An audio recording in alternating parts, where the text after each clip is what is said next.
अखिया रे कौन से लागे अझुराइल बिया रे। अरे एकरा में कुछो बाचल नइखे ई तो समुंदर के सोखल हिया।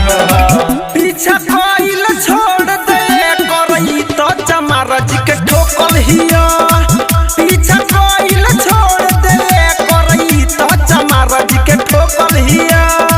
पीछा कइल छोड़ दे करई तो चमार जी के ठोकल हिया। ई तो चमार जी के ठोकल हिया। ठोकल हिया। म्यूजिक बाय एलन गुप्ता।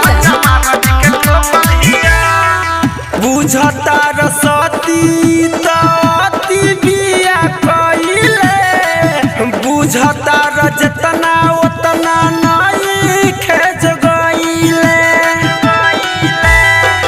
बुझता रसती ताती बिया कइले। बुझता रजतना उतना नहीं खेज गइले। जन कर डिमांड ई त नइखे बरांड रे मालई त लोकल हिया। पीछा कइल छोड़ दे करई त चमार जी के ठोकल हिया रे।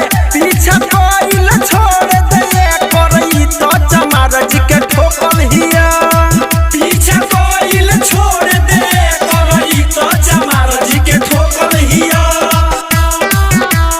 ई त चमार जी के ठोकल हिया। Mix by Suhani recording studio Matiyaria. काट तार